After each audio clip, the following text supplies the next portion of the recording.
Baik, puji Tuhan. Saya ucapkan selamat sore, shalom bagi kita semua.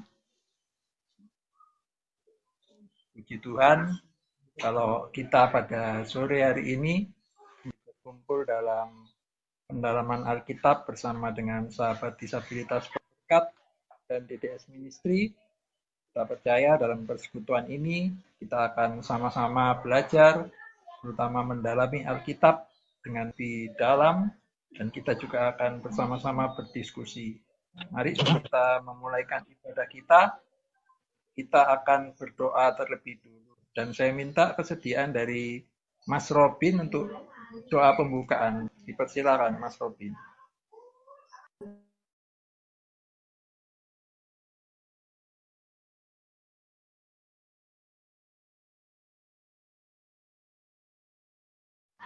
Silakan Robin untuk berdoa.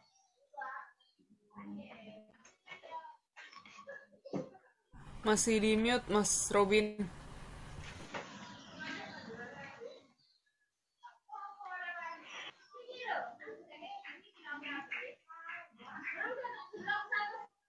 Bisakah Mas Robin dibantu Sasa?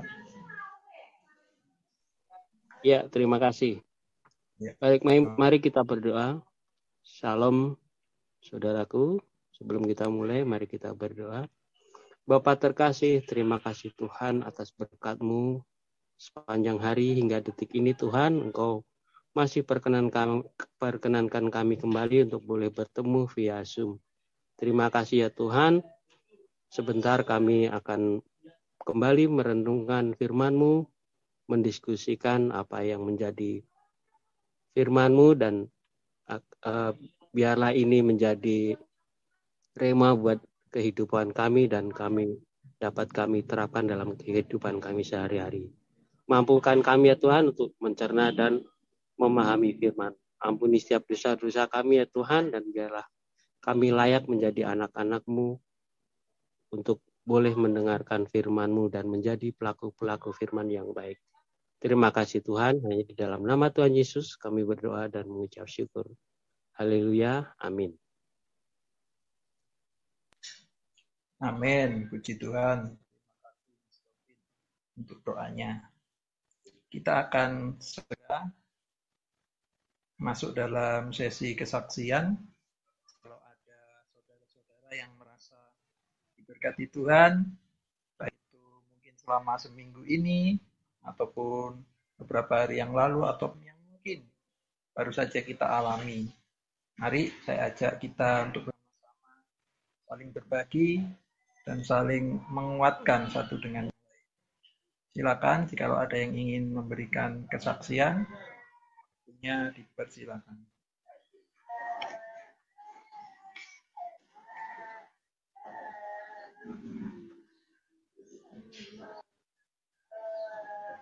Mungkin kepada Pak Nicholas ada kesaksian Pak.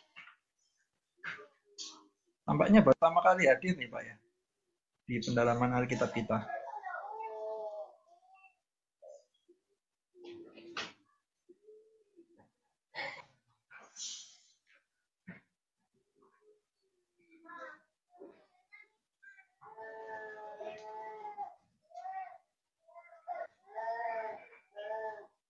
Baik, kalau belum ada mungkin saya akan mengawali kesaksian terlebih dulu.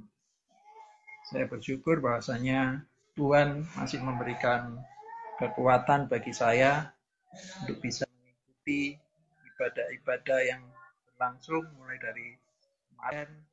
Saya juga sudah mengikuti ibadah Natal keluarga. Kemudian tadi pagi juga diundang oleh gereja yang ada di sekitar perumahan kami. Cukup banyak yang hadir. Dan puji Tuhan, kami semua mengalami berkat Tuhan yang sungguh-sungguh melimpah, terutama di hari Natal ini. Dan saya juga rindu supaya dalam ibadah Natal kita di DDS Ministry dan berkat minggu depan, saya juga rindu ingin membagikan berkat untuk memberkati saudara-saudara yang sedia akan hadir. Jadi ini sedikit spoiler dari saya ya. ada beberapa berkat yang akan saya bagikan. Tapi semoga nanti akan join bukan karena berkatnya, tapi karena bertemu dengan berkat yang sesungguhnya. Itulah pribadi Tuhan Yesus Kristus. Saya mengucap syukur Tuhan yang selalu memberi kekuatan. Tubuh saya memang kian hari kian lemah, tapi semangat saya tetap membara di dalam Tuhan Yesus. Dan Tuhan Yesus selalu berikan kekuatan yang baru. Dan bagi kita sekalian. Mari saya undang saudara-saudara sekalian untuk menyaksikan kebaikan Tuhan. Apapun kebaikan Tuhan, sekecil apapun kebaikan Tuhan, itu harus kita saksikan untuk kemuliaan nama Tuhan. Mari, apakah ada yang memberikan pujian?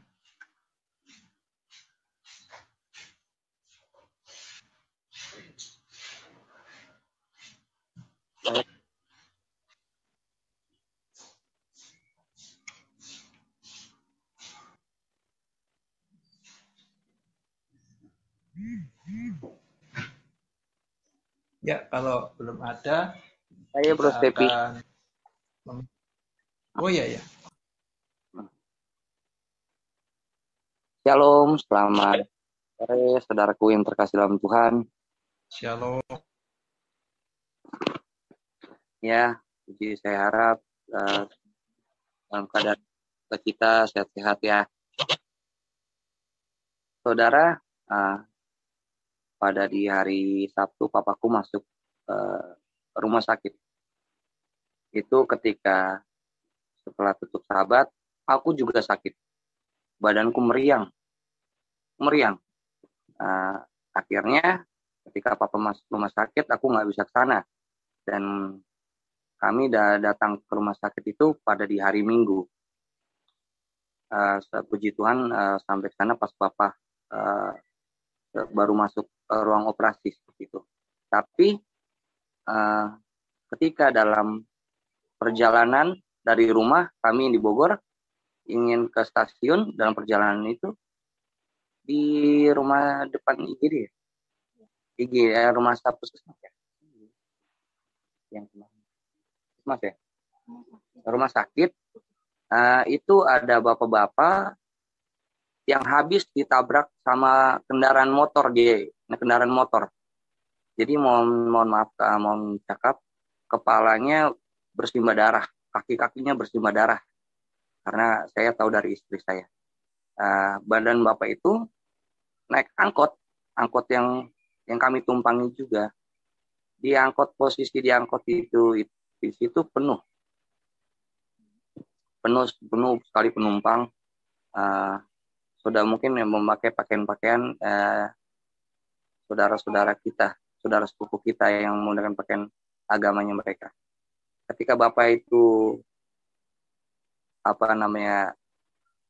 si istriku ngeliat berdarah di mana-mana kakinya sampai kepalanya, kami yang bertanya kepada bapak itu, "Bapak kenapa bisa seperti ini?"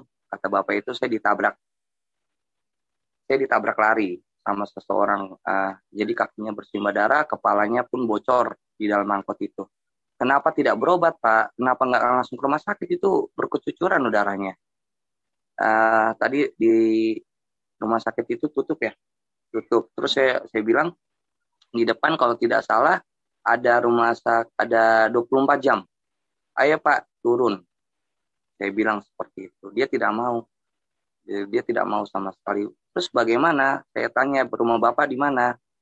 Di Parung Kuda. Itu jauh sekali dari tempat kami, Cipaku. Karena insiden itu nggak jauh dari rumah kami, jauh banget. Nah, terus kata istriku, dia cuma megang duit 2.000 perak. Saudara, banyak sekali penumpang di sana, tapi mereka cuma kasihan, tapi nggak ada apa yang bisa mereka lakukan. Terus saya bilang, mereka bapak itu bilang, saking sambil ngerasain kesakitan, dia bilang, "Mas, ini disabilitas." Ya, saya buat tongkat. Sambil ngerasain dia bilang, "Kok mau nolong?" Seperti itu. Saya di situ bilang kepada ya kepada orang-orang di sana. Spontanitas. Saya diajarkan oleh Tuhan saya yaitu kasih. Harus memberi, harus menolong, seperti itu. Jadi ini yang harus saya lakukan, walaupun mata saya tidak bisa melihat. Bapak lebih memerlukan, apa Bapak bersedia untuk saya bantu? Bapak itu tetap kekeh. Tidak, saya tetap jalan saja. Nanti bagaimana? Seperti itu. Kalau terjadi apa-apa di jalan, gimana nanti saja mungkin saya akan menumpang. Oke. Saya juga tidak bisa memaksa Bapak itu. Akhirnya penumpang-penumpang itu turun semuanya. Singkat cerita, saya juga turun di tempat yang sama dengan penumpang yang lain. Puji Tuhan, ada berapa yang kami punya, uang itu untuk ongkos yang kami punya itu pas-pasan sekali. Tapi Tuhan, aku ingat Engkau kok mengajarkan aku untuk kasih seperti itu, untuk memberi orang yang kesusahan seperti itu. Aku ingat juga papaku mau dioperasi seperti itu. Jadi istriku ngasih yang kita kasih. Jujur saudara, itu spontanitas ngasih ke tangan Bapak itu, kami jalan naik angkot sekali lagi untuk ke stasiun, uangnya kurang. Uang sisa segini, aduh, gimana ya? Udah, nah pas di dalam angkot untuk ke stasiunnya, akhirnya, Pak, kita cuma ada uang segi, puji Tuhan tiket kereta ini kita sudah ada saldonya, saya sama istri, jadi itu untuk bayar angkotnya saja. Untuk bayar naik angkot ini itu kurang. Bapak ini puji Tuhan pernah kenal sama saya, karena Bapak ini yang dulu itu yang pernah, kalau nggak salah itu yang dulu saya salah ngambil duit saudara, di kantong sebelah kiri itu saya udah siapkan 10.000, tapi saya malah memberikan Bapak itu di kantong yang sebelah kanan. Itu nominalnya di atas 10.000, 100.000. Saya main kasih aja waktu itu ke Bapak itu. Ini Pak, saya nggak punya uang kecil, nggak ada kembali nih Mas. Udah ambil saja. Saya pikir 10.000 waktu itu saudara. Ternyata 100.000. Balik lagi ke ceritanya. Ketika saya ngasih uang, kasih duit, Pak, uangnya kurang. Maaf ya Pak, saya seperti itu. Kata Bapak itu, nggak apa-apa. Mas ingat gak suara saya? Saya yang pernah bantu Mas. Mas yang pernah bantu saya. Waktu itu Mas nggak kembaliannya. Seperti itu ya Pak? Iya. Jadi dia nggak usah bayar. Jalan aja. Mau dia sambil dia nanya mau kemana, memang saya mau ke Jakarta, orang tua saya mau dioperasi, mohon dukungan doanya. Seperti itu. Akhirnya kami ke rumah sakit. Puji Tuhan pas sampai kami di rumah sakit, sampai ke sana, akhirnya kami naik Grab, ada sisa saldo ya. Ada sisa saldo itu 17.000 di GoPay istriku. Ini saldo dari stasiun Kalibata ke rumah sakit Polri itu 30 ya. 30 minus. Saya bilang sama istri, masih ada goceng, kita naik angkot aja. Tapi tadi dulu coba cek ada promo gak ya? Dicek-cek sama istriku, puji Tuhan ada promo. Sisa promo, jadi ada potongan ya. Potongan jadi bayar pakai GoPay jadi berapa? 14.000 ya? 12.000 saudara. Wah puji Tuhan. Akhirnya kami sampai di rumah sakit Polri. Di situ akhirnya ya udah sampai di sana, Mama panik pasti karena Papa operasi. Ketika di situ Mama memang sedia, apa yang bisa kami lakukan, aku sama istriku, kami cuman bisa Tuhan berpegangan tangan, kita berdoa. Habis berdoa kitanya mamaku nangis, mungkin panik ya, tapi aku bernyanyi, Tuhan pasti punya cara jalan, Tuhan pasti, waktu Tuhan pasti yang baik. Enggak lama dokter memanggil jam 3 ya, dokter memanggil, paniknya kenapa saudara? Mama masuk, kata dokter tersebut, jangan sendiri, ada anaknya atau siapa. Ya udah, akhirnya aku sama istriku dipanggil mas. Itu benar ketar-ketir dakdikduk. Aku pikir ada apa ya di situ. Karena kalau seingatku, kalau nonton sinetron, kalau dipanggil keluarga di dokter, dia habis operasi, nggak boleh sendiri, berarti ada something di situ. Wah, di film-film ini ngeri banget. Akhirnya dokter bilang sebenarnya tuh penyakitnya sudah udah 6 bulan yang lalu. di perut papaku, usus buntunya itu, jadi ususnya itu sudah bernanah. Jadi tidak bisa dijahit. Tapi dokter bilang katanya sudah dibersihkan tapi tidak bisa dijahit karena ada nanah. Jadi dia rapuh. Jadi kata dokter diikat. Seperti itu. Tuhan, saya bingung Tuhan. Terus apa kata-kata dokter lagi ya? Saya tunggu-tunggu dokter menjelaskan, menjabarkan. Dokter ngasih tahu tolong jangan pernah makan karena bahaya bisa mengakibatkan kematian selama 24 jam. Di situ. Di situ baik kami ikuti saran dokter. Singkat cerita papa keluar dari rumah sakit. Aku nggak berani juga kan megang tangan papa karena kan kadang juga lagi sakit flu. Itu khawatir papa nular. Dari di satu lift sama papa dari ruangan operasi udah nahan nggak mau. Maksudnya mau ngomong sama papa tapi nggak ke arah mukanya papa, buang muka gitu. Aku bilang percaya kita pasti bisa, ada Tuhan. Aku bilang aku nahan nangis gitu. Papa masuk ruangan, aku sengaja nih nggak masuk ke, udah masuk di ruangannya dia, udah ruang operasi ke ruangannya dia kembali semula.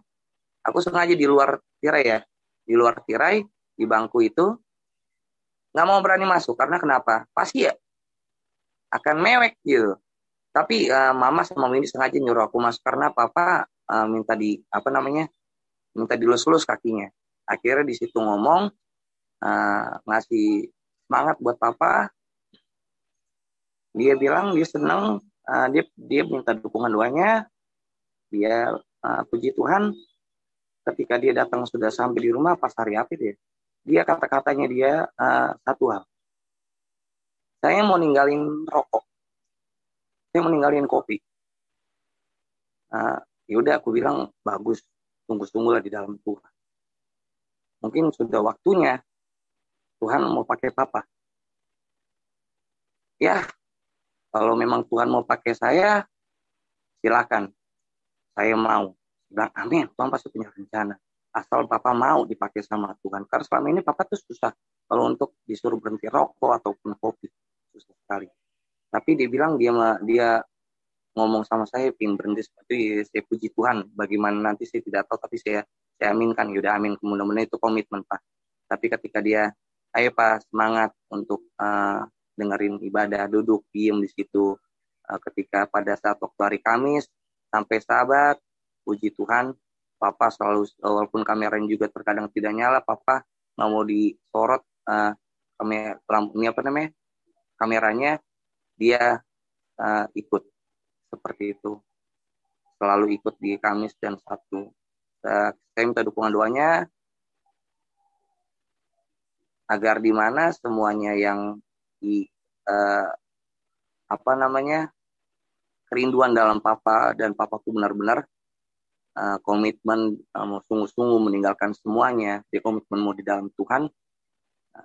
Saya nggak tahu, ini bukan hebat kuat kita semuanya, namun biarkan Roh Kudus yang bekerja dan Papaku kiranya bersedia akan dibaptis seperti itu saja. Minta dukungan doanya. Itu sekian kesaksian dari saya, kiranya menjadi berkat untuk saudara-saudara semuanya. Tuhan Yesus memberkati. Shalom. Terima kasih. Satu buah kesaksian yang luar biasa ya, di mana menyatakan Tuhan selalu menolong kita. Tuhan selalu mendatangkan kebaikan bagi kita. Yang memang dengan berbagai macam cara Tuhan selalu mendatangkan kebaikan bagi kita. Baik, apakah ada lagi yang ingin memberikan kesaksian? Masih saya buka kesempatan. Satu orang lagi.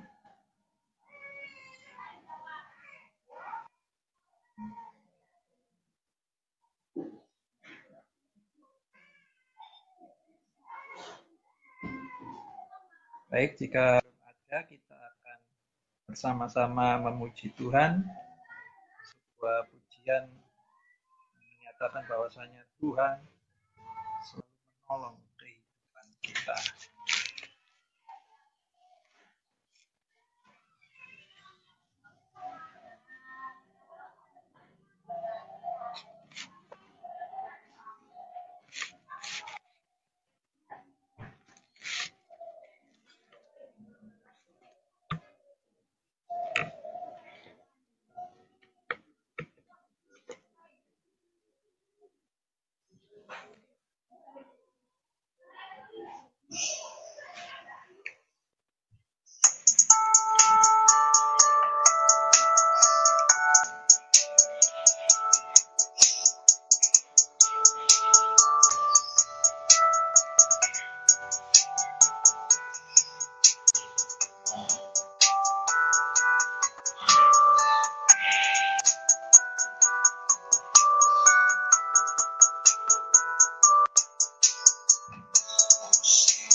Kasih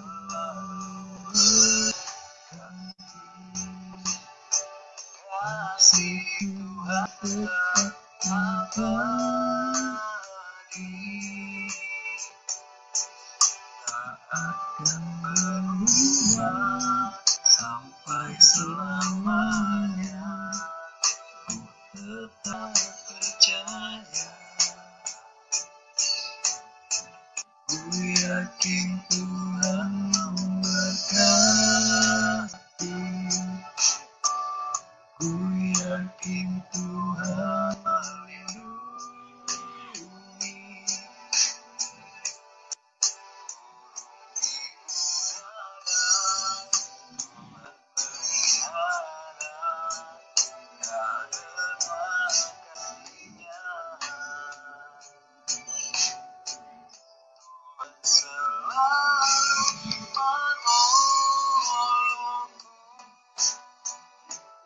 Selalu menjagaku,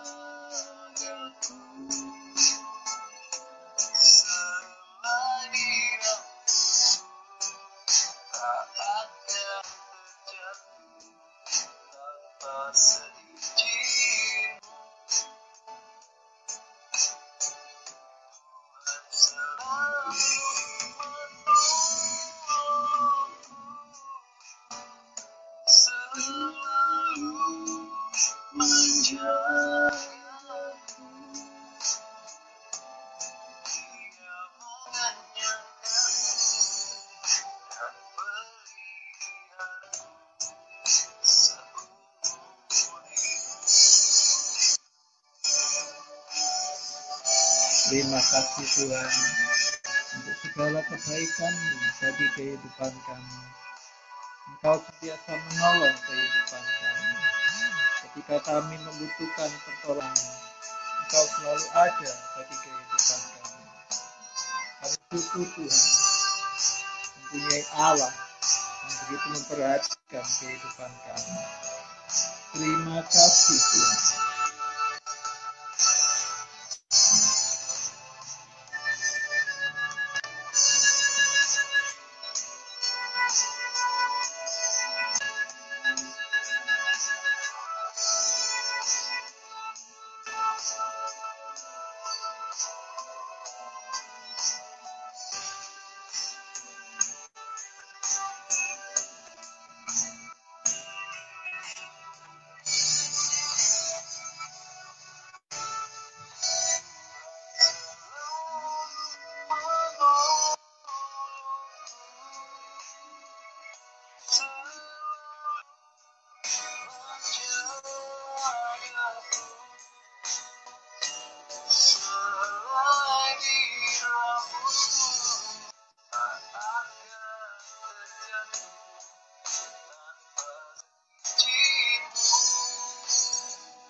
Puji nama Tuhan. Tuhan selalu menolong kehidupan kita. Kita akan melanjutkan ujian kita, di mana ujian ini menyatakan bahwa sesungguhnya kita manusia tidak berlayak karena kita sudah berbuat dosa. Tapi oleh karena kasih Tuhan yang begitu besar bagi kehidupan kita, maka Dia rela mengasihi kita, bahkan memilih kehidupan kita. Kita akan memujikan pujian ini dan kita akan segera menyambut firman Tuhan.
Puji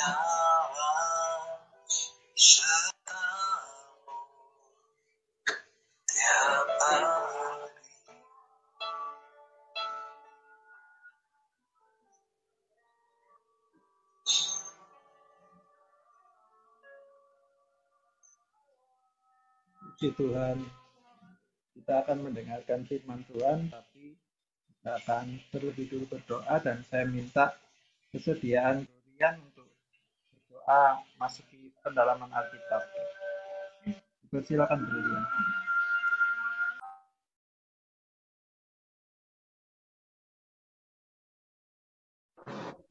Baik, mari kita bersatu dalam doa.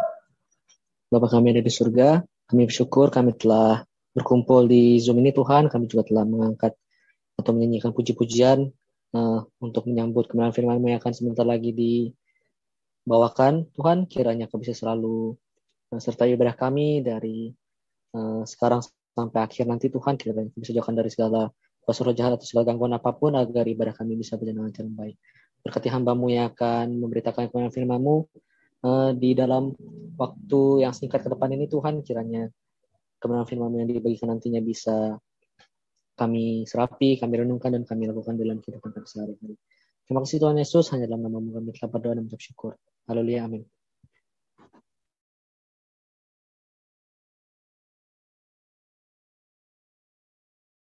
Ya, terima kasih. Waktu berikutnya saya serahkan kepada Pak Martin Raja Gugup. Shalom, selamat sore menjelang malam, sahabat-sahabat sekalian. Selamat memasuki Minggu Advent yang keempat menjelang peristiwa Natal pada bulan Desember ini. Pada sore hari ini kita akan bersama-sama belajar apakah iman Kristen atau Alkitab mengandung pengajaran tentang takdir. Bila mana kita memperhatikan istilah atau kata takdir itu di dalam tulisan Alkitab, baik itu dalam bahasa Ibrani maupun juga dalam bahasa Yunani, bahwa kata takdir itu tidak ada, ya, tidak ada ditulis. Karena kata takdir itu merupakan dari bahasa Arab, ya, dari bahasa Arab. Namun dalam berbagai kamus ataupun juga diksionari, bahwa ada pengertian dari istilah takdir tersebut yang sebagian orang memberikan pengertian bahwasanya takdir adalah rangkaian peristiwa yang akan terjadi di masa depan yang tidak ada dalam kontrol diri sendiri. Ya, rangkaian peristiwa-peristiwa di masa depan yang tidak dapat dikontrol oleh diri sendiri. Ada juga sebagian mengartikan kata takdir itu adalah ketetapan Tuhan ataupun juga ketentuan Tuhan. Nah, dalam pengertian yang kedua inilah Alkitab memuat, ya, Alkitab memuat dari kata destinasi, ya, destination, yaitu ketetapan Tuhan atau ketentuan Tuhan. Bila dalam pengertian ini, maka Alkitab memberikan pengajaran akan sesuatu yang dimengerti tentang takdir. Nah, tentu kita bertanya, bila mana ada satu kasus, satu keluarga meninggal seluruhnya akibat bencana alam. Mungkin ada sebagian di antara kita mengatakan bahwa itu adalah takdir bagi orang tersebut atau keluarga tersebut.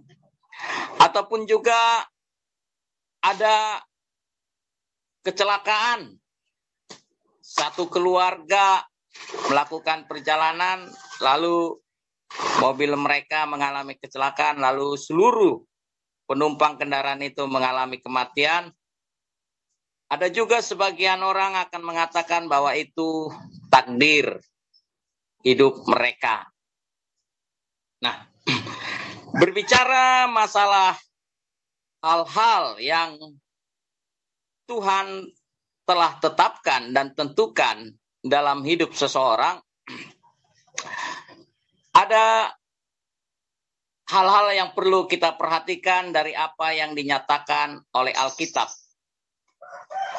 Yang pertama, mari kita perhatikan Matius 19 ayat 12. Ibu Reni bisa membacakannya? Matius 19 ayat 12. Bentar ya Pak. Matius 19 ayat 12. Siapkan sore ini kami belum sama sekali. Matius 19 ayat 12. Ada orang yang tidak dapat kawin karena ia memang lahir demikian dari rahim ibunya. Dan ada orang yang dijadikan demikian oleh orang lain. Dan ada orang yang pelan-pelan, dipotong-potong aja Kak, nggak usah sekalian. Ada orang yang tidak dapat kawin karena ia memang lahir demikian dari rahim ibunya. Dan ada tidak dapat kawin, dia dilahirkan. Nah, ini satu faktor tentang keberadaan hidup seseorang yang telah ditetapkan oleh Allah. Jadi keberadaan hidup seseorang itu yang menentukannya dari ayat ini, dari contoh kasus kawin atau tidak kawin, ya contoh kasus tidak kawin, itu karena ketetapan atau ketentuan Tuhan. Ya. Ini pernyataan Alkitab dari contoh kasus tidak kawin.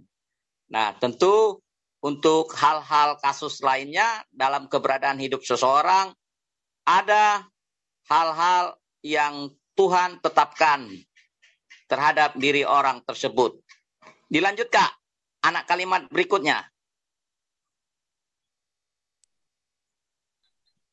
Dan ada orang yang dijadikan demikian oleh orang lain. Ya, full stop. Ada orang yang dijadikan demikian karena orang lain. Keberadaan hidup seseorang yang dijalani oleh seseorang itu karena faktor apa yang dilakukan oleh orang lain terhadap diri seseorang. Ya, keadaan hidup seseorang itu karena faktor disebabkan oleh perbuatan orang lain. Ini dari contoh kasus juga tidak kawin. Selanjutnya Kak, anak kalimat yang berikutnya. Dan ada orang yang membuat dirinya demikian karena kemauannya sendiri oleh karena kerajaan surga. Iya. Dan ada orang atau keberadaan diri seseorang, keberadaan hidup seseorang itu dijalaninya sebagaimana yang ada itu karena diri sendiri, ya, diri sendiri. Nah, bila demikian, ada pertanyaan bagi kita. Apakah segala sesuatu yang Tuhan tetapkan itu untuk manusia, ya, apakah itu seluruhnya untuk kebaikan manusia, ataukah ada yang Tuhan tetapkan atau Tuhan tentukan itu sebagian untuk kebaikan manusia, tetapi sebagian lain adalah untuk ketidakbaikan manusia. Nah, mari kita membuka bagian Yeremia 29 ayat yang ke-11.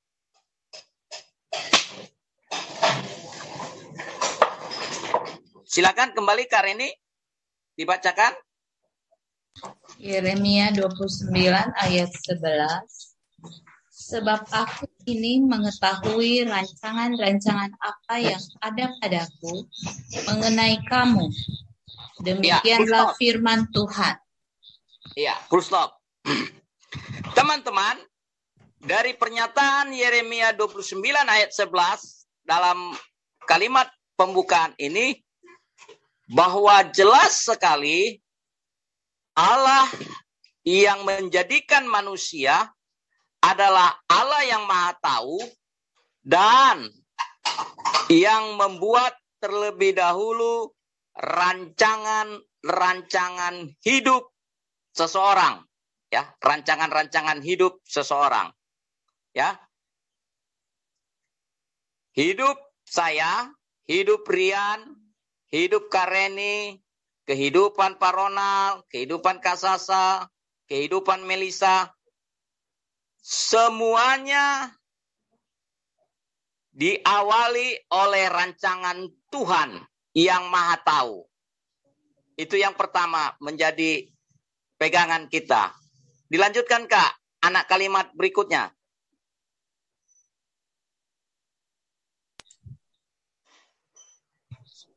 Yaitu rancangan damai sejahtera.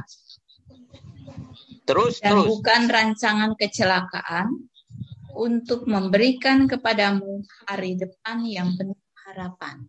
Iya. Jadi rancangan yang Tuhan sejak semula tetapkan dalam diri seseorang atau kepada semua manusia adalah rancangan damai sejahtera, rancangan damai kebaikan, dan memberikan hari depan yang penuh pengharapan. Tuhan sejak dari semula merancangkan segala sesuatu kebaikan bagi manusia seluruhnya. Ya, bagi manusia seluruhnya. Jadi bila mana dalam kehidupan kita, bila mana kita menghadapi suatu insiden kecelakaan, ingat baik-baik bahwa bukan karena rancangan Allah kita mengalami peristiwa kecelakaan itu di masa sekarang ini. Ya. Rancangan damai sejahtera. Ya. Nah, bila kita hubungkan dengan Matius 19 ayat yang kedua tadi, bahwa ada orang yang sejak lahirnya ditetapkan Allah untuk mengalami suatu keadaan, maka bila kita hubungkan dengan Yeremia 29 ini, bahwa keadaan yang ditetapkan Allah sejak lahir orang tersebut, keadaan itu merupakan juga rancangan Allah yang damai sejahtera. Contoh kasus, ada penyandang disabilitas sejak lahirnya ia memang dilahirkan menjadi seorang disabilitas. Tetapi keadaan orang tersebut yang dilahirkan dalam kondisi disabilitas itu juga merupakan rancangan Allah yang penuh damai sejahtera dan kebaikan, serta Allah sendiri akan memberikan hari depan yang penuh pengharapan. Jadi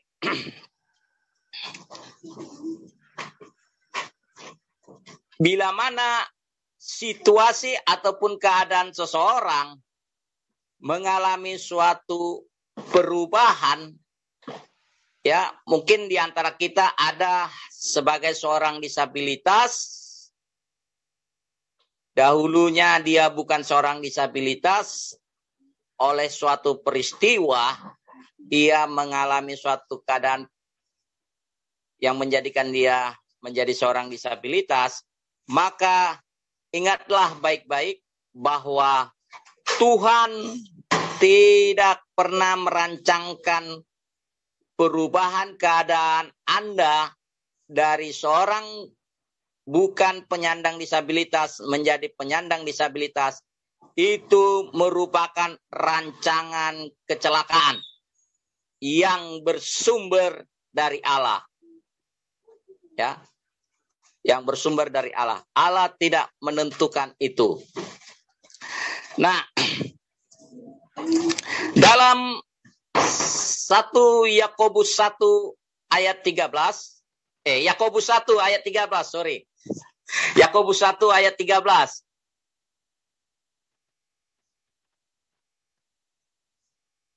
Kembali Kak Reni dibaca. Gimana, Pak? Yakobus 1 ayat 13.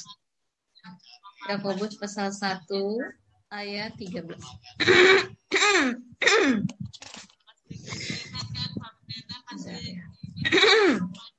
Yakobus 1 ayat 13. Apabila seorang dicobai, janganlah ia berkata, pencobaan ini datang dari Allah, sebab Allah tidak dapat dicobai oleh yang jahat, dan ia sendiri tidak dicobai oleh tidak mencobai siapapun.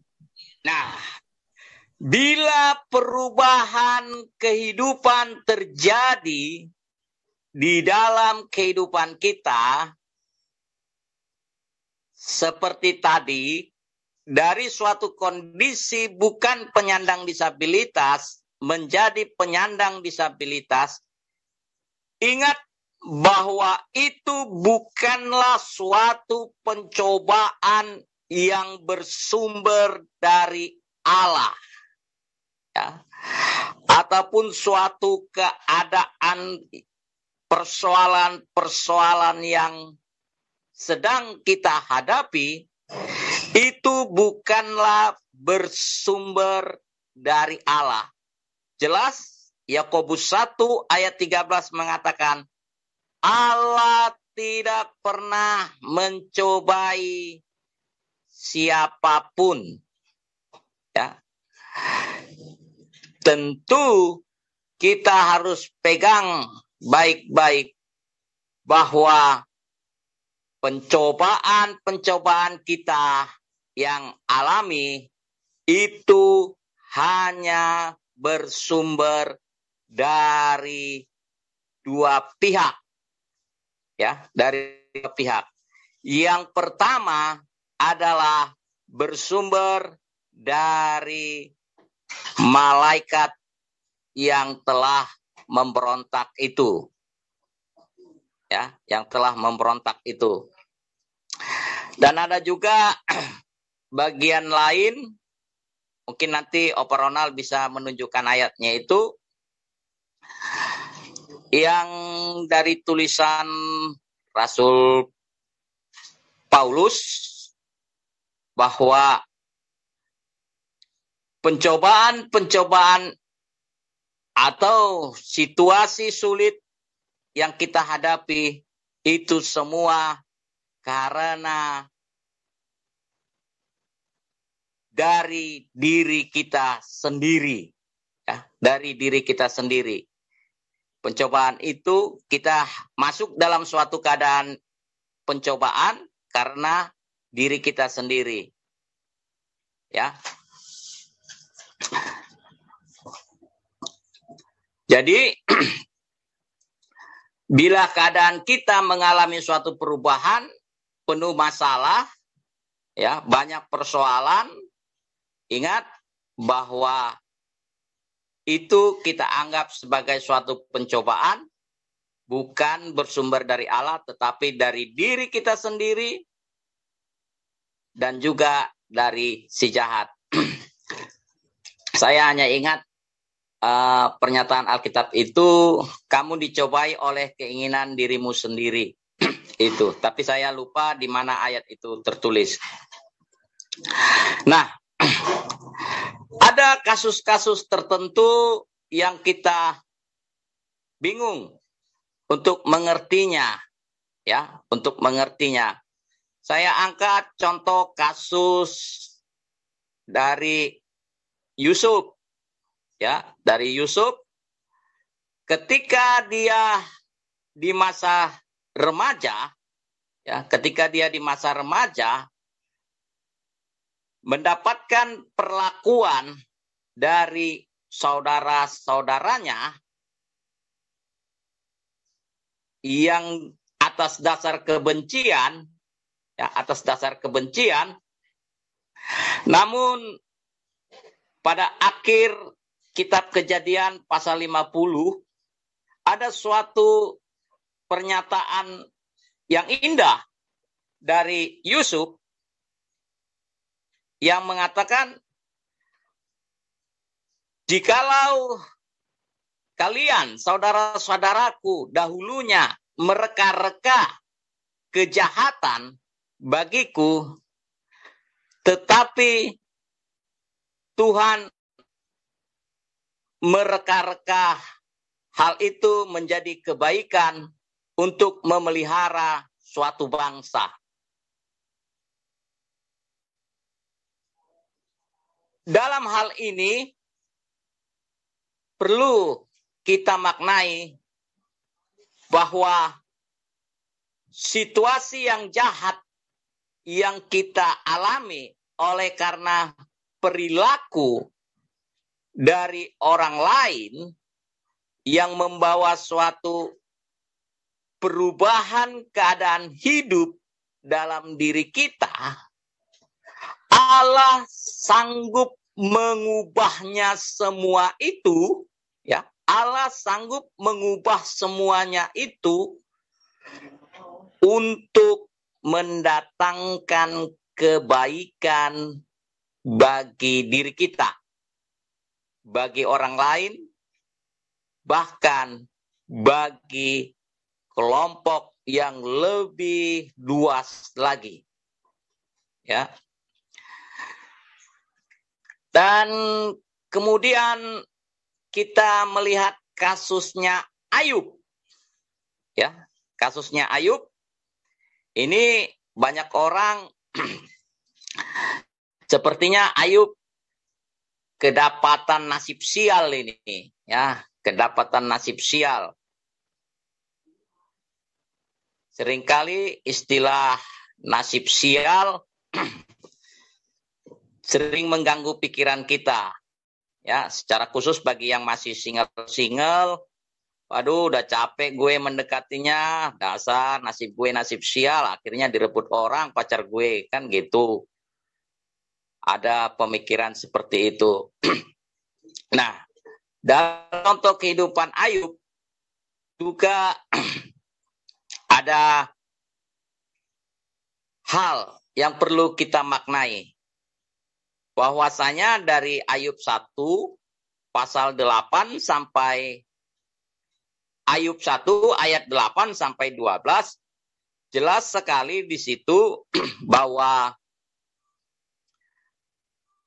di kemudian apa yang dialami Ayub, dia mengalami sakit penyakit, anak-anaknya meninggal, harta kekayaannya habis, dan kemudian tubuhnya mengalami suatu penyakit yang menjijikkan. Semuanya itu karena respon Allah terhadap tantangan yang dinyatakan iblis kepada Allah tentang Ayub. Ya. Jadi iblis mempertanyakan apakah Ayub akan tetap bertaut kepada Allah bila mana berkat Tuhan yang dia miliki itu masih dia punyai atau hilang. Nah, itulah yang perlu diketahui oleh iblis dari Allah. Nah, tetapi ada batasan yang sangat tegas yang diberikan Allah kepada iblis untuk membuat kehidupan Ayub itu porak-poranda. Tetapi Allah sangat tegas bahwasanya iblis tidak diperkenankan tangannya diulurkan untuk kehidupan Ayub. Iblis tidak diperkenankan untuk kehilangan nyawanya. Ayub tidak diperkenankan oleh Allah. Iblis mencabut nyawanya. Jadi, Bapak, Ibu, serta saudara-saudara, dalam kita menghadapi sesuatu ujian pun, atau perubahan kehidupan dalam diri kita, bahwa kita perlu mengingat bahwa perubahan kehidupan itu dari kondisi yang baik menuju kepada kehidupan yang sangat memprihatinkan sekalipun, ataupun kehidupan yang dahulunya tidak pernah bergumul terhadap suatu penderitaan, lalu kita dikondisikan dengan penderitaan yang tak kunjung-kunjung berhenti. Tetapi ingat, situasi itu, keadaan itu akan membawa kita kepada pengenalan yang lebih baik lagi akan Allah. Apakah kita sungguh-sungguh masuk pada pengenalan bahwa segala sesuatu yang terjadi itu akan membawa kebaikan bagi kita, karena sejak semula Allah telah merancangkan segala kebaikan itu bagi kehidupan manusia. Nah, berhubungan dengan Kristus yang karya Kristus, maka Kristus telah ditetapkan oleh Allah sejak semula untuk menjadi keselamatan bagi semua manusia, ya, bagi semua manusia. Bila sejak semula Tuhan tidak menginginkan seluruh manusia itu menjadi binasa, ya, dengan Dia memberikan Kristus mati di atas kayu salib, tetapi ada hal yang terpenting. Alkitab mengatakan bahwasanya ada pilihan mutlak yang Tuhan berikan dalam diri manusia untuk menata kehidupannya. Jadi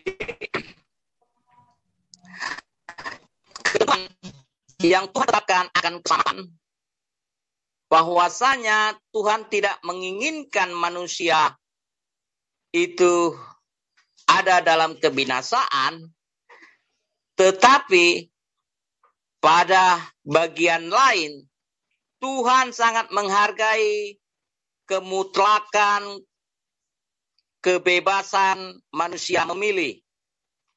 Sehingga bagi manusia yang memutuskan untuk memilih kepada penurutan sepenuhnya terhadap hukum-hukum Allah, maka apa yang Tuhan telah rancangkan secara universal tadi itu menjadi bagian yang dia miliki sepenuhnya. Tetapi bagi orang-orang yang mengambil pilihan atau menggunakan pilihan kebebasannya untuk menolak ataupun juga tidak menginginkan keselamatan yang Tuhan Yesus telah karyakan itu, maka orang tersebut akan berada dalam kebinasaan. Ya, jadi bila mana kita membaca Alkitab,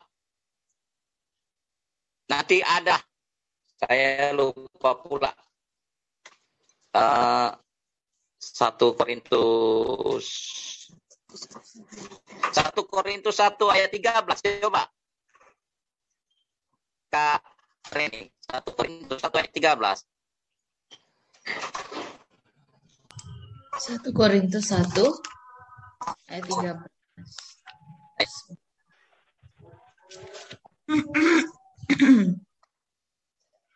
1 Korintus 1 ayat 13. Adakah Kristus terbagi-bagi? Adakah Paulus disalibkan karena kamu? Atau adakah kamu dibaptis dalam nama Paulus? Oh, 1 Timotius 1 ayat 13. 1 Timotius 1 ayat 13. 1 Timotius 1 ayat 13. Aku yang tadinya seorang penghujat dan seorang penganiaya dan seorang ganas, tetapi aku telah dikasihaninya, karena semuanya itu telah kulakukan tanpa pengetahuan, yaitu di luar iman. Ya, jadi diangkat dari contoh kasus dari apa yang dialami oleh Paulus, ya, diangkat dari contoh kasus oleh Rasul Paulus, bahwa sesungguhnya dahulu Paulus sebagai seorang yang sangat jahat di mata Tuhan bisa berubah, bahkan dia menjadi seorang pejuang bagi pekabaran Injil Kristus dan perluasan pekabaran itu ke segala tempat. Maka Allah sendiri menganugerahkan keselamatan itu bagi dia. Ya. Jadi ingat baik-baik, dalam bahasa sederhananya seringkali diperdebatkan oleh para teolog-teolog tentang keselamatan itu predestinasi ganda atau predestinasi tunggal. Nah, saya mau mensederhanakannya demikian kepada teman-teman. Apapun argumen-argumennya, Allah tidak pernah menginginkan manusia itu menjadi binasa. Ya, kita tahu dari sejak penciptaannya Allah tidak menciptakan manusia itu untuk dibinasakan. Tidak. Tetapi agar manusia itu tetap terluput dari kebinasaan itu, ada ketentuan yang Tuhan berikan. Jangan memakan pohon pengetahuan yang baik dan yang jahat. Saat kita memakannya, maka kita akan mati. Nah, ketentuan itulah yang harus selalu diingat. Bila mana ada yang mengatakan bahwa ada manusia yang ditentukan untuk dibinasakan, maka pengertian ditentukan untuk dibinasakan bahwa sesungguhnya sejak semula ketentuan yang Tuhan tetapkan itulah, ya, siapa yang memakan dia akan mati, itulah ketentuan yang sejak semula, ya, yang sejak semula. Itulah ketentuan yang perlu kita pahami, kita mengerti bahwa siapa yang memilih kebebasannya untuk tidak turut terhadap ketentuan-ketentuan Tuhan itu, kebinasaanlah. Itulah ketentuan yang semula yang sudah Tuhan tetapkan. Bukan dalam arti Tuhan memperkenankan kita ada dalam kandungan ibu kita, lalu di kemudian hari kita dilahirkan, lalu Tuhan berikan ketentuan bahwa pada umur 30 setelah kita hidup, lalu kita mati, bahwa kematian kita itu adalah kematian untuk memenuhi neraka. Bukan seperti itu, ya, bukan seperti itu. Tapi ketentuan yang Tuhan telah tetapkan semula bagi manusia, bila mana ada yang tidak taat, maka kebinasaan, kematian. Nah, inilah pengantar bagi kita pada sore hari ini. Bila mana ada hal-hal yang perlu kita diskusikan, silakan dikemukakan. Kita akan saling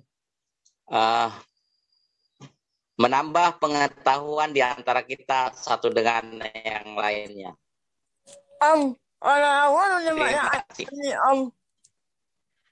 Udah bacain apa, udah berdoa, tapi Tuhan ayahnya belum apa ya, kalau menurut aku pada gimana ya, doa ya, udah malah ya ulan, doa buat ya.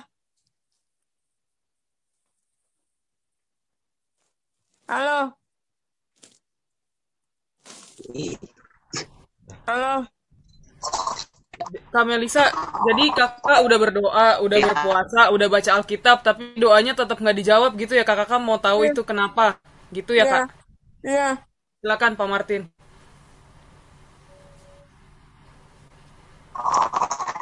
Begini, saudariku yang cantik dan rupawan, kita berdoa, kita berpuasa, ya, bukanlah bertujuan untuk apa yang kita mintakan itu kita dapat. Ya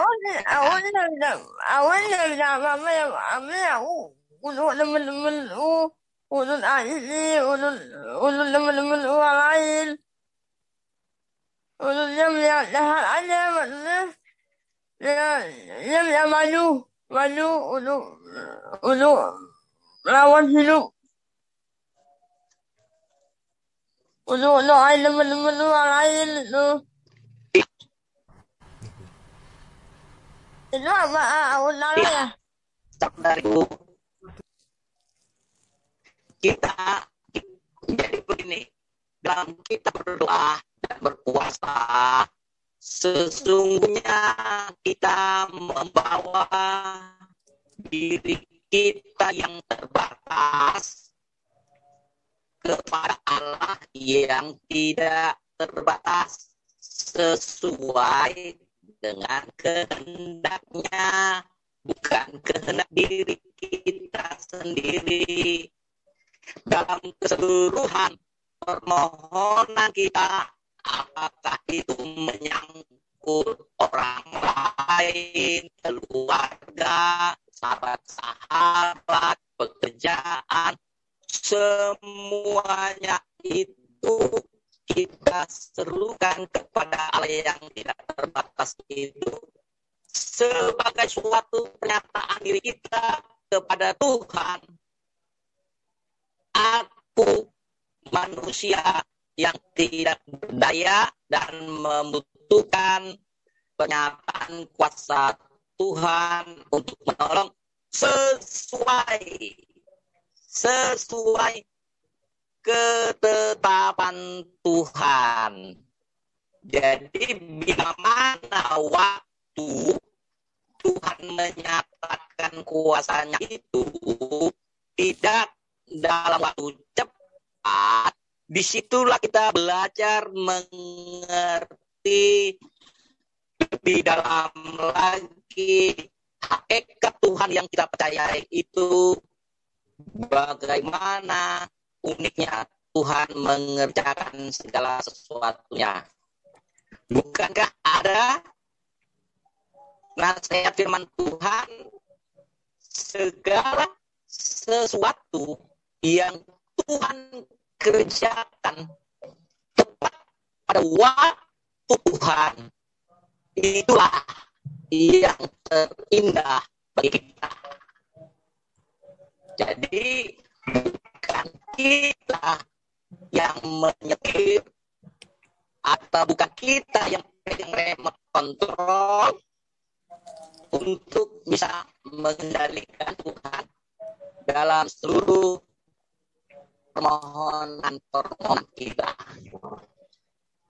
Atau ada teman-teman yang ingin juga mengabdi dari apa yang saya nyatakan kepada saudari Melisa yang cantik dan rupawan. Ya, terima kasih Pak Martin. Jadi begini ya Melisa, dari jawaban Pak Martin tadi. Sinyalnya agak putus-putus ya tadi Pak.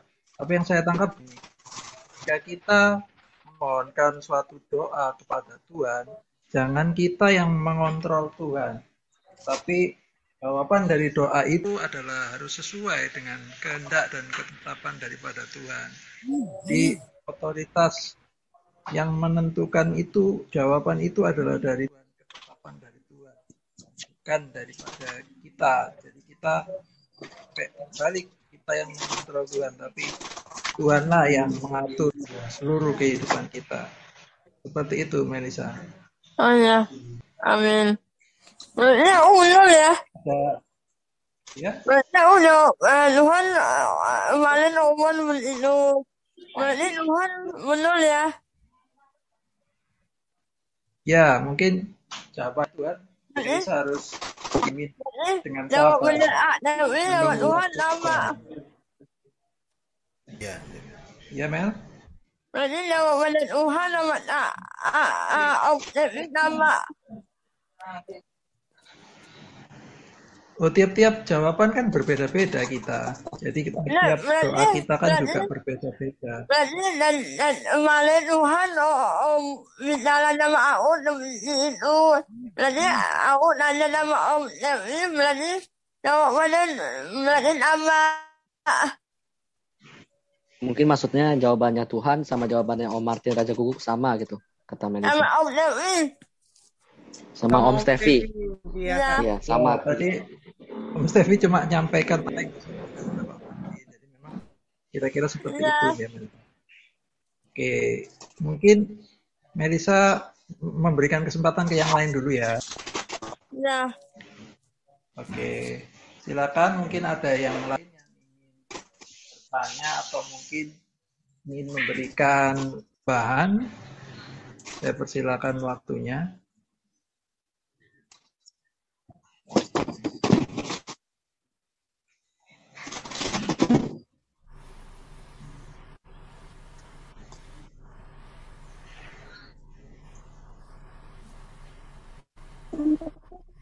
Kan mungkin Pak Pendeta mungkin mau menambahkan sesuatu. Ya Pak Martin. Aduh Pak, putus-putus Pak.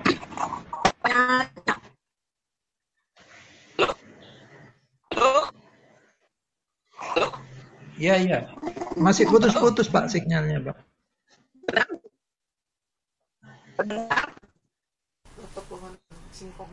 Pak, jangan di kebun yang belakang rumah itu loh, Pak. Pak Martin agak kedepanan dikit, Pak. Yang jangan kalingan tembok itu, Pak. Banyak nyamuk.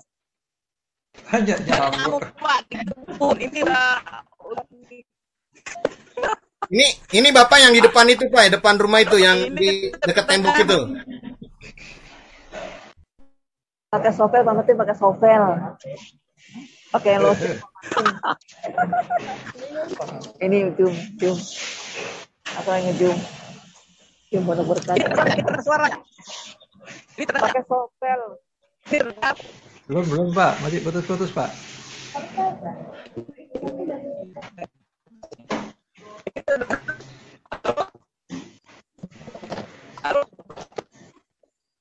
Halo, kita dengar.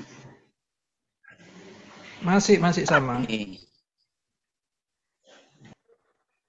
Nah, coba lagi. Ini terdengar. Ini sudah lumayan sih. Sudah lumayan ini Pak. Halo. Iya, silakan Pak. Ini udah terdengar. Nah, pertanyaannya begini, mungkin kita berpendapat.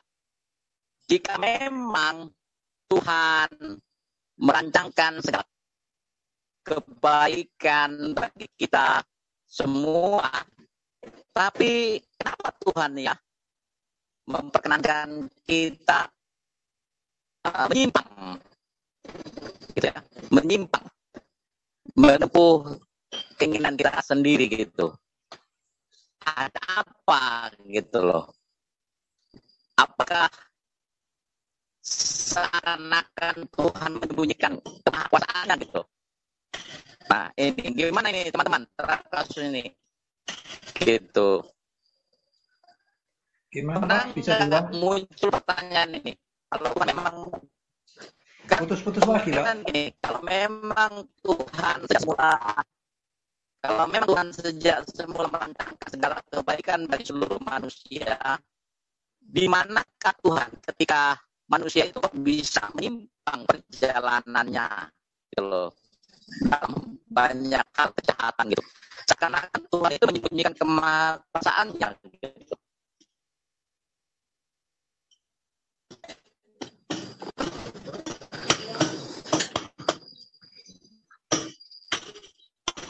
Coba bisa kan? Kalau dari yang saya tangkap pertanyaannya Pak Martin, kalau memang dari semula Tuhan telah menghendaki atau merancangkan yang terbaik bagi kita, kenapa Tuhan mengizinkan kita untuk menyimpang dan seakan-akan Tuhan menyembunyikan kuasanya dari kita?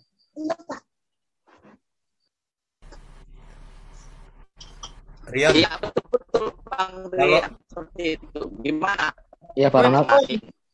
Pak Martin, yang tadi diperjelas sama Rian pertanyaannya, jawabannya udah di situ juga, Pak. Coba deh Bapak pelan-pelan Pak Martin atau Rian tadi ucapkan ulang, itu pertanyaan langsung jawaban di situ, Pak. Coba saya ulang ya Pak Ronald ya. Jika sedari awal Tuhan telah merancangkan yang terbaik bagi kita, selesai kan? Tuhan merancangkan yang baik. Nah itu. Kenapa Tuhan mengizinkan kita untuk menyimpang dan seakan-akan menyembunyikan kuasanya dari kita?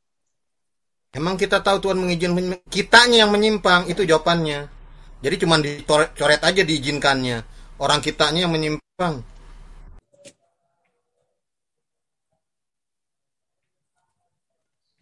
Kita kan sudah diberikan kehendak bebas ya Pak ya.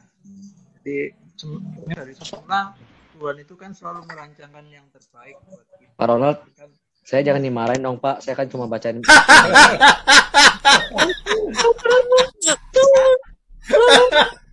Itu supaya Melisa semangat. Karena Melisa kayaknya mau ada pertanyaan lain.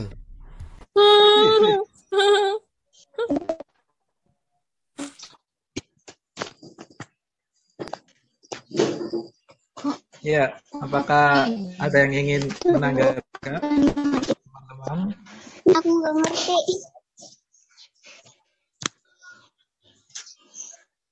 Tunggu, belum. Mau belum minta. Sebenarnya pertanyaannya begini Pak Martin dengan teman-teman. Kan pembahasan kita dengan takdir. Jadi kalau kita tidak percaya takdir berarti nggak usah ada pembahasan kan gitu. Apa betul? Apa betul takdir itu tidak ada? Kalau menurut aku takdir bukan. Bukan. Melisa bukan takdir. Apa? Nanti Pak Martin yang jawab.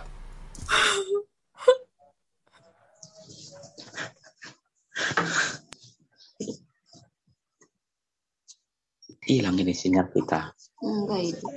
Hilang. Itu bagus Halo? Pak Martin, bagus. Udah bagus, Bagus, Pak. Pelan-pelan bagus. aja ngomongnya. Ngomongnya pelan-pelan Alhamdulillah. bagus itu. Bagus, Pak. Iya.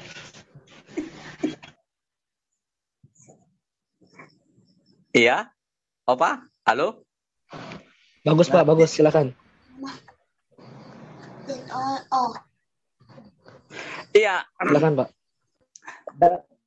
dalam pengertian tadi Opa, bila memang kita memahami istilah tadi itu bersama dengan destination, ya, destinasi itu dalam ya bahwa Tuhan, Jadi ketentuan jelas lagi Pak Martin. Tuhan, ya, maka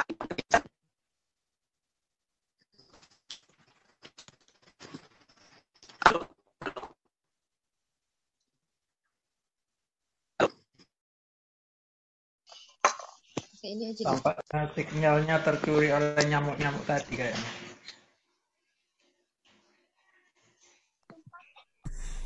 Pak Martin itu Stevie yang ngomong barusan. Apakah Halo? sinyal Pak Martin yang jelek termasuk takdir? Sudah ganti handphone, Silakan Pak takdir Martin. lah kita ini, takdir. Takdir ini Udah sinyalnya. jelas ini. Oh. Jadi bila kita sepakat pengertian takdir, ya, pengertian takdir itu segala sesuatu ketetapan Tuhan, segala sesuatu yang ditentukan oleh Tuhan, maka iman Kristen dalam pengertian itu memuat pengajaran itu yang disebut tadi dengan destination, itu takdir gitu. Tapi bukan dalam pengertian takdir secara umum yang dimengerti oleh halayak banyak gitu. Kan karena halayak banyak kan memahami istilah takdir yang dari bahasa Arab tadi itu adalah rangkaian peristiwa-peristiwa yang akan terjadi di masa depan yang tidak dapat dikontrol oleh diri sendiri. Nah, tetapi iman Kristen memiliki sinonim kata dengan takdir tadi itu dengan istilah destination dengan pengertian ketetapan dan ketentuan Allah. Bila memang kita sepakat dalam pengertian apa yang seperti dikatakan destination tadi itu, maka Alkitab memuat istilah takdir tadi itu, gitu loh, pengertian takdir itu.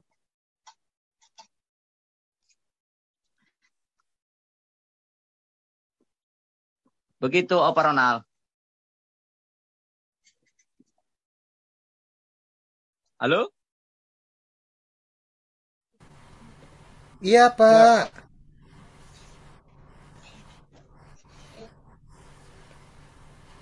Jadi Pak Martin dengan kita Kalau dari saudara-saudara kita, mayoritas saudara kita, saudara tertua kita itu, takdir itu kan bagi mereka mau baik atau maupun buruk itu adalah takdir.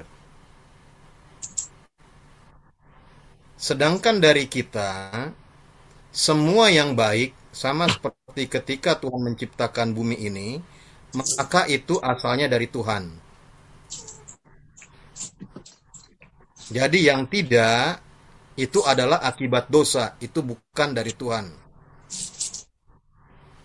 Jadi kalau kita masuk kepada diskusi dengan mereka, disitulah perbedaannya. Jadi kalau saya ditanya apakah Pak Tambunan percaya dengan adanya takdir? Iya, loh. Kenapa Pak Tambunan beda dengan yang lain? Oh iya, karena di Alkitab saya ada. Di Efesus 1 ayat 5. Saya nggak pakai Alkitab yang online dari handphone ya. Dari Alkitabnya langsung. Karena saya bilang di Efesus 1 ayat 5 bunyinya seperti ini.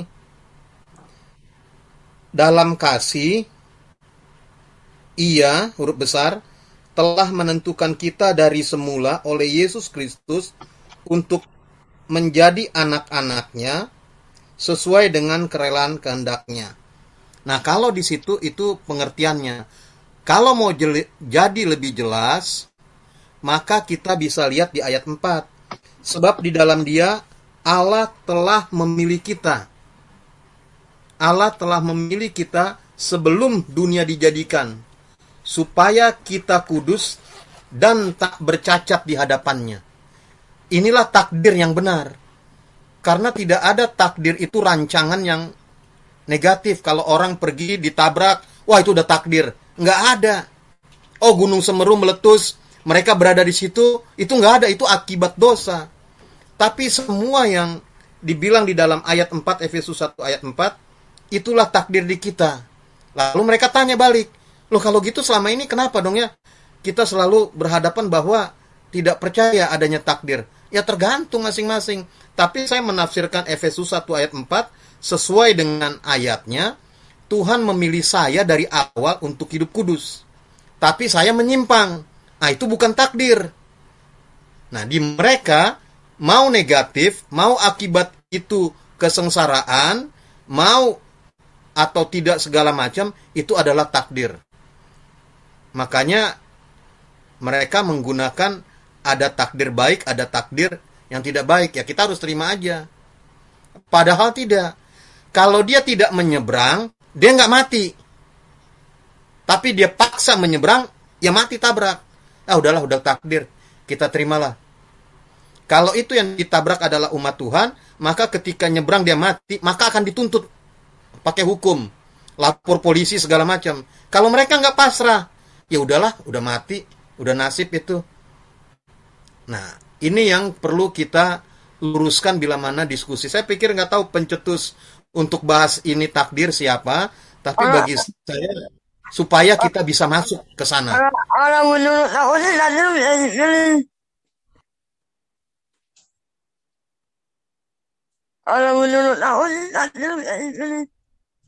Menurut Melisa apa takdir itu? Sama kayak Om Martin.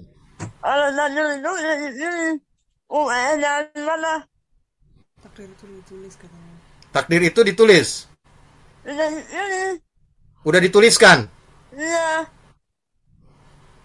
Yang nulis siapa Melisa? Takdir itu. Tuhan. Tulisnya di mana? Jadi misalnya Melisa hidup seperti ini udah ditulis oleh Tuhan. Iya. Enggak, itu akibat dosa, bukan takdir. Karena nenek moyang kita yang pertama Melisa, Adam dan Hawa itu dijadikan sempurna. Nyebrang ininya sempurna dia. Dia sempurna, makanya Tuhan bilang sungguh amat baik. Melisa ingat pada waktu hari penciptaan, hari pertama, kedua, ketiga, keempat, semua dibilang sungguh amat baik. Jadi memang baik semuanya. Masuk ke hari ke-6 diciptakan manusia, diciptakan binatang-binatang melata berkaki 4, dia bilang sungguh amat baik. Tapi ketika jatuh dalam dosa, ular yang tadinya terbang menjadi merayap makan debu. pohon yang tadinya tidak pernah layu jadi layu. Itu bukan takdir. Itulah akibat dosa yang kita pikul sampai sekarang. Makanya mari kita semboyan, jauhi dosa. Dosa itu kurang ajar banget. Jangan pernah mau, karena dia bikin kita sengsara. Nah, itulah dosa. Makanya kalau ada spanduk di billboard gimana, atau kalau ada siaran-siaran radio yang kita mau dengar atau Zoom gini, kita semboyankan. Hari gini masih berdosa, malu ah. Hari gini masih dengki, ih malu ah, gitu loh. Itu harus, karena dosa itu kejam. Dia yang bikin semua berantakan. Gitu loh Melisa. Jadi nggak ada, Tuhan selalu merancang yang baik untuk Melisa, termasuk merancang untuk selamat. Amin. Amin. Amin. Mungkin contohnya bisa dilihat di Yohanes 9 ya, di mana orang yang buta sejak lahir. Di situ kan Tuhan menjawab pertanyaan daripada murid-muridnya. Karena pikiran umum kan selalu mengatakan bahwasanya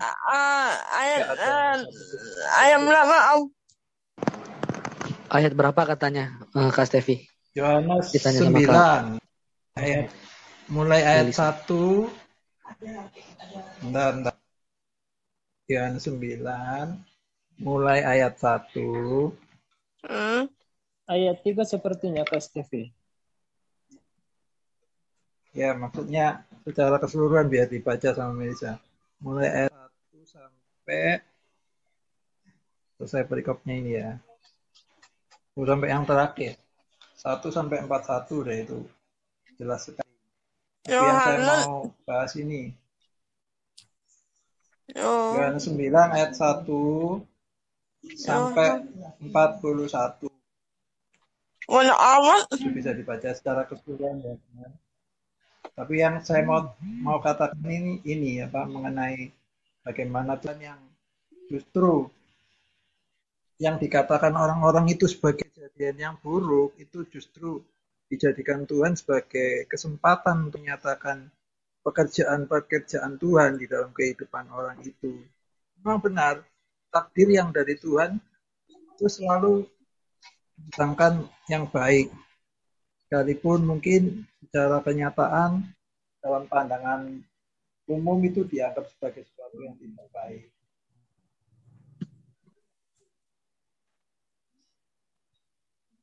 Mungkin ada yang mau juga memberikan pertanyaan atau mungkin tanggapan, dipersilakan.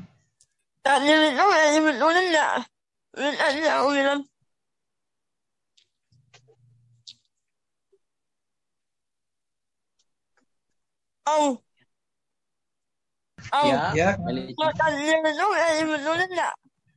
Takdir itu bisakah dibetulin? Ya, gitu ya. Oke, silakan Pak Martin ditanggap.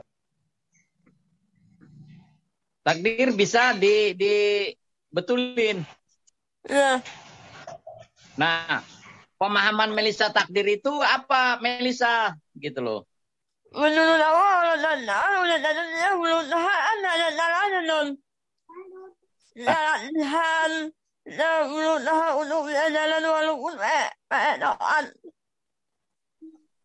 Jadi begini, Melisa. Bila kita memahami takdir berdasarkan iman Kristen adalah segala sesuatu yang baik dari Allah, ya, yang baik dari Allah, maka apa ada kemampuan atau daya upaya manusia bisa mengubah atau meningkatkan kualitas yang Tuhan sudah buat baik? Tentu nggak ada, apalagi keberadaan kita sebagai manusia berdosa. Jadi kalau Tuhan sudah mentakdirkan segala sesuatu yang baik bagi kita, bahkan dalam kondisi yang kurang baik pun bisa Tuhan pakai untuk menghadirkan kebaikan-kebaikan Allah itu. Apa yang harus kita ubah? Nah, justru yang sekarang yang Melisa harus yakini, apakah dengan kondisi Melisa sekarang ini, Melisa sungguh yakin, sungguh benar-benar sepenuhnya percaya bahwa Allah itu satu-satunya sumber yang selalu memberikan yang terbaik bagi Melisa. Meskipun pemberian Tuhan itu tidak seperti yang kita minta. Tuhan udah ciptaan aja. Berarti Tuhan tahu ada main buat aja. Ya, Melisa? Tuhan kan udah ciptaan aja. Tuhan udah tahu main buat aja. Jadi aku udah minta, Tuhan udah tahu. Tuhan kan udah ciptaan aja. Jadi Tuhan udah tahu. Aku udah minta lagi.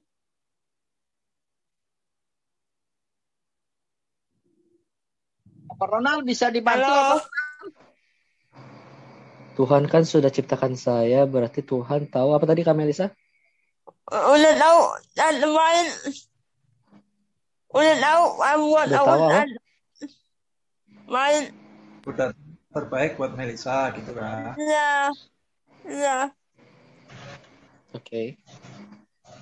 Mungkin bisa tertangkap Pak Ronald, Pak Martin, maksudnya Kak Melisa. Jika Tuhan sudah tahu untuk berbuat baik kepada Melisa. Bukan Pak Martin. Jadi Tuhan kan sudah ciptakan Melisa. Tuhan kan tahu yang terbaik. Iya. Gitu loh. Iya. Iya. Tuhan sudah ciptakan Melisa dengan sungguh amat baik, dan Tuhan juga sudah tahu untuk memberikan yang terbaik bagi Melisa. Nah, yang terkadang yang menjadi masalah bagi kita, Melisa, karena keberadaan kita berdosa, ya, keberadaan kita yang telah berdosa, apa yang Tuhan beri yang terbaik itu kadang tidak bisa kita mengerti gitu loh. Tuhan belum tentu mau kalau belum tentu. Apa Pak Ronald? Tuhan belum tentu apa Kak? Belum tentu maunya Tuhan, maunya Intan sama belum tentu. Oh, belum tentu maunya Tuhan sama maunya kita sama begitu ya? Iya. Kalau ini jalanin aja. Iya, gimana Kak Melisa? Betul Kak Melisa. Begini loh. Kan gini. Saya contohkan ya. Seorang anak meminta motor sama orang tuanya di usia 12 tahun. Kan anak itu berpikir dengan dia punya motor di usia 12 tahun itu ada kebaikan, dia bisa pergi sekolah, tidak lagi menyusahkan orang tuanya. Tetapi orang tuanya tidak memberikan, karena orang tuanya juga mempunyai pemikiran di usia 19 tahun lah, ketika anak saya sudah matang secara emosional, bisa memiliki SIM, maka sepeda motor itu terbaik bagi dia. Nah, dalam penantian waktu inilah ketika sepeda motor itu akan diberikan kepada si anak di usia 19 tahun, si anak berpikir begini, kok tidak nyambung ya kebaikan yang menurut pikiran si anak dengan pikiran si orang tua, padahal sama-sama berpikir baik kan gitu.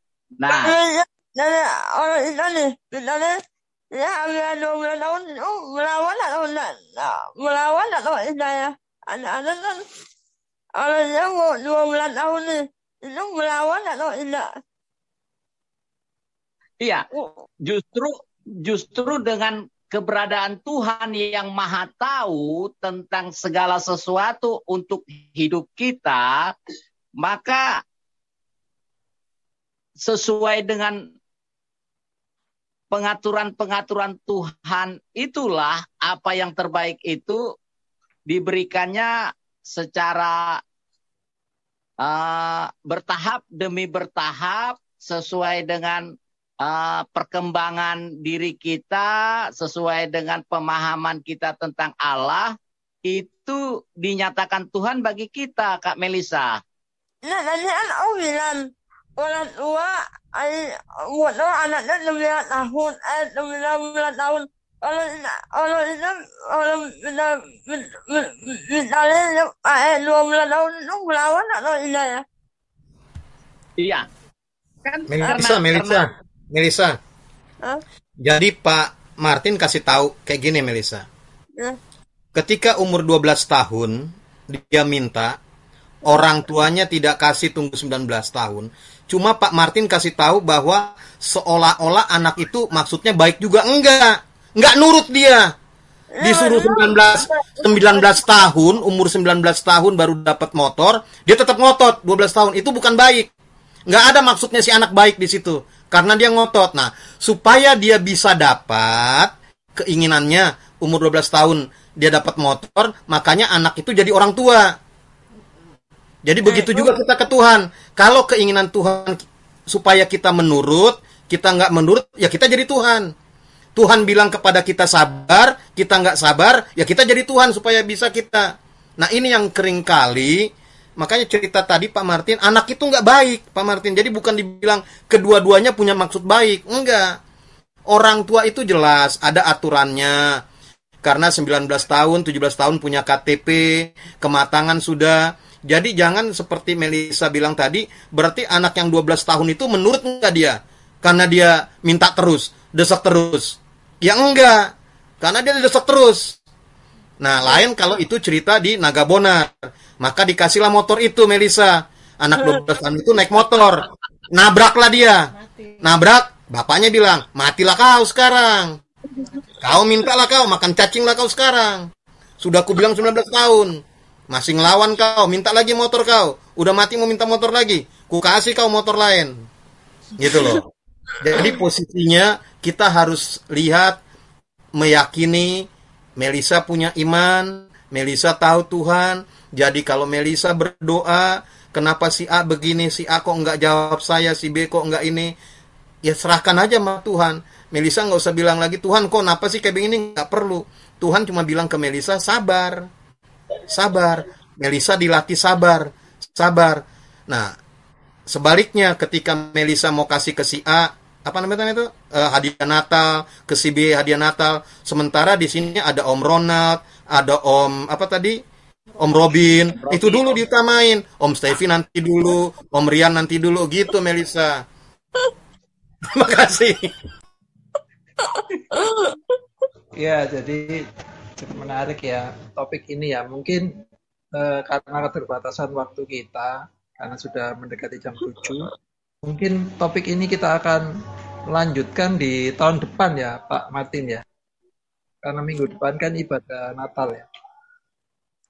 Mana Pak? Bung Stepi, segala topik-topik tahun ini biarlah terselesaikan tahun ini. Kita buka topik yang baru di tahun yang baru. Jangan kita bawa-bawa yang lama ke tahun yang baru. Karena tahun baru Pak ya. Siap. Baik. Jadi kita akhiri aja topik ini. Terima kasih untuk semua yang sudah kita diskusikan. Dan juga dicerahkan ya.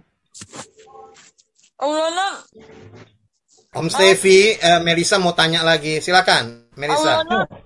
Om Ronald. Ya. Om Ronald. Ya. Om Ronald. Ya, silakan. Minta alamatnya Om Ronald katanya.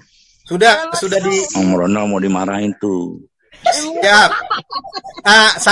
Sama alamat Om Robin ya. Karena Om Ronald nggak mau terima hadiah sendiri, harus sama Om Robin. Ya Om Robin ya. Om Ronald mau diantar kue sama Melisa. Ya, nanti dilampirin nama alamat Om Robin. Om Robin setuju nggak? Tadi udah paket Om Ronald sama Om Robin. Siap. Silakan, Stevi. Ya, oke, Melisa.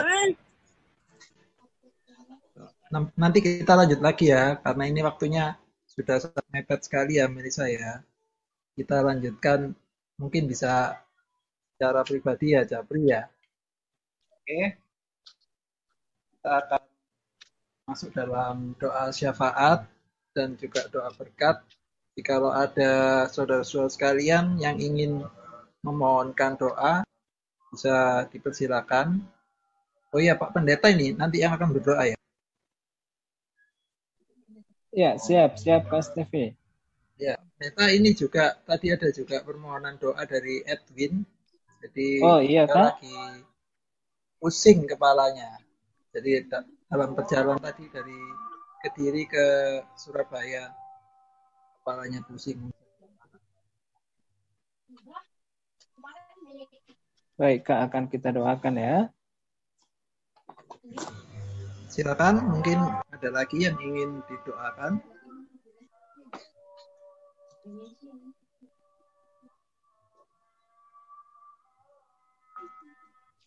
Pendeta tolong doakan Kezia. Kezia itu kakaknya Nauli. Kemarin hari Jumat pagi ya dapat kabar kecelakaan.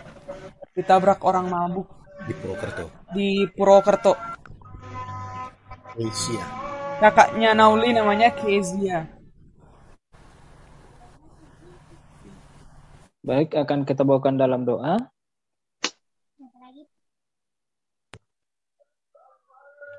Silakan, apakah masih ada lagi? Kita tunggu.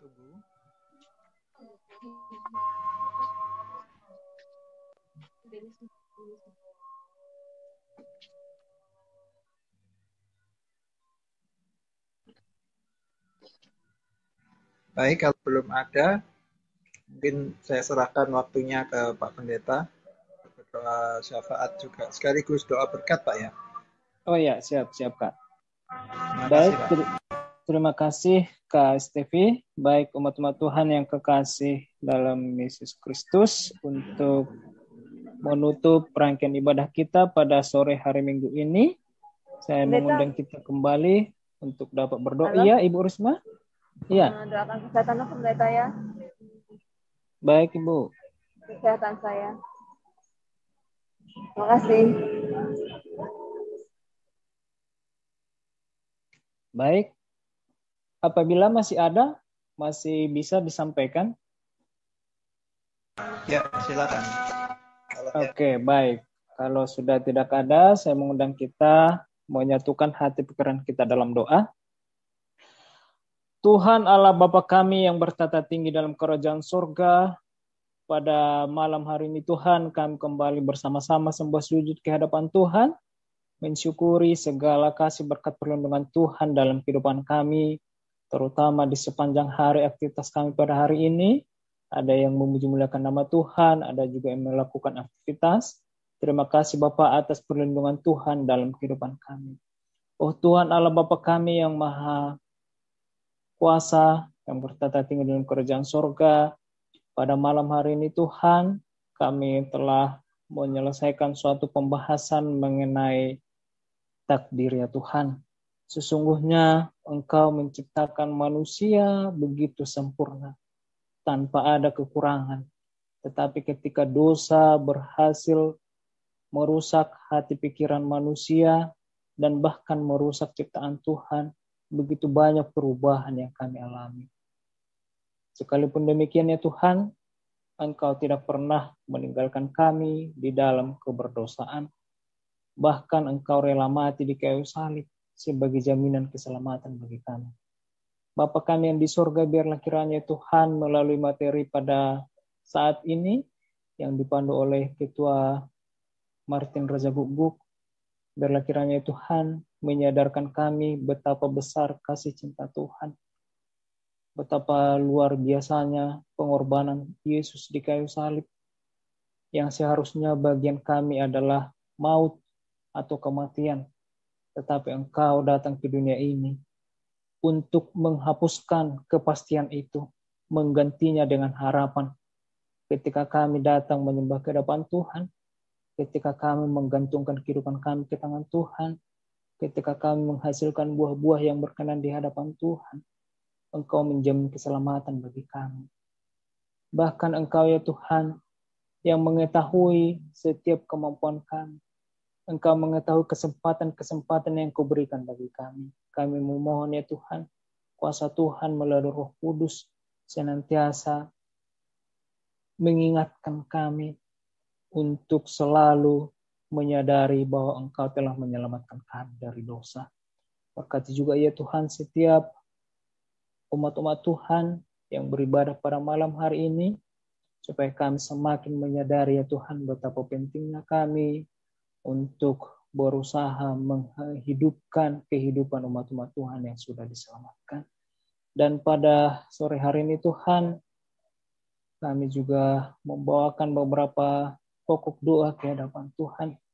Kami mendoakan ya Bapak sahabat kami, Kak Aitwin, yang tidak bergabung pada sore hari ini oleh karena ada gangguan kesehatan akibat perjalanan dari Kediri ke Surabaya ya Tuhan. Kami memohon Engkau memberikan pemulihan kepada Kak Edwin, Engkau memberikan kesehatan, Engkau menyediakan berkat-berkat dari surga. Biarlah kiranya Tuhan setiap rencana dan aktivitas Kak Edwin, Engkau menyertai, menyediakan masa depan yang cerah ya Bapak, terutama pelayanannya bersama dengan Kak Stevi di DDS Ministry. Pergunakanlah ya Tuhan anak-anak Tuhan ini di dalam mengabarkan pekabaran kebenaran. Bapa kami yang di surga, kami juga mendoakan ya Tuhan untuk kakak daripada Nauli, yaitu Kesia, yang mana kami mendengar informasi ya Tuhan, Kesia mengalami kecelakaan di Purwokerto. Bapa kami yang di surga, kami mohon ya Bapa, biarlah kiranya setiap proses pengobatan yang akan dijalani oleh Kesia, dengan pertolongan Tuhan, Kesia dapat pulih kembali ya Tuhan. Engkau memberikan kekuatan kepadanya, Engkau memberikan semangat dari surga kepadanya Tuhan. Kiranya Tuhan setiap makanan bahkan obat yang akan dikonsumsi, kiranya Engkau berkati terlebih dahulu ya Bapa, sehingga kuasa Tuhan nyata dalam masa pengobatan Kesia ya Tuhan. Berkati juga seluruh keluarga ya Tuhan, tetap berada dalam pengharapan. Bapa kami yang di surga, kami juga mendoakan orang tua kami, Bapak Hamanalu, dalam proses pengobatan oleh karena operasi usus buntu. Kami mohon ya Tuhan, Engkau senantiasa memberikan, menyertai orang tua kami ini, berikan kekuatan, kesehatan dari surga ya Bapa, supaya proses penyembuhannya dapat cepat, dengan kuasa daripada Tuhan. Berkati juga keluarga, anak istri ya Tuhan. Kami juga memohon di hadapan Tuhan, Engkau juga memberikan kesehatan kepada Ibu Risma, Engkau memberikan kekuatan dari surga, Engkau menyediakan berkat-berkat dari surga, Engkau juga ya Bapa yang senantiasa memberikan semangat. Berkati juga adik kami Tristan, berkati dalam pendidikannya, berkati dalam pertumbuhannya Tuhan.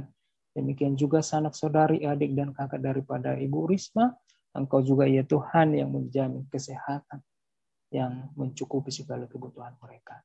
Bapa kami yang di surga, sekiranya masih ada Tuhan pokok-pokok doa yang belum kami sampaikan, dengan penuh kerendahan hati kami mohon ke hadapan Tuhan. Engkau kiranya senantiasa mendengar setiap bisikan doa yang kami sampaikan kepada Tuhan. Bapa kami yang di surga, pada sore hari ini juga ya Tuhan, tumpangkanlah tangan dan izinkanlah hamba-Mu ya Tuhan hanya sebagai sarana berkat-berkat yang akan Engkau sampaikan kepada kami umat-umat Tuhan yang beribadah pada saat ini. Segala berkat ini akan datang kepadamu dan menjadi bagianmu jika engkau mendengarkan suara Tuhan Allahmu. Diberkatilah engkau di kota dan diberkatilah engkau di ladang. Diberkatilah keturunanmu, diberkatilah penghasilanmu, diberkatilah bakulmu, dan tempat adonanmu. Diberkatilah engkau pada waktu masuk dan diberkatilah engkau pada waktu keluar. Tuhan akan memerintahkan berkat ke atasmu dan lumbungmu dan di dalam segala usahamu. Ia akan memberkati engkau di negeri yang diberikan kepadamu oleh Tuhan Allahmu.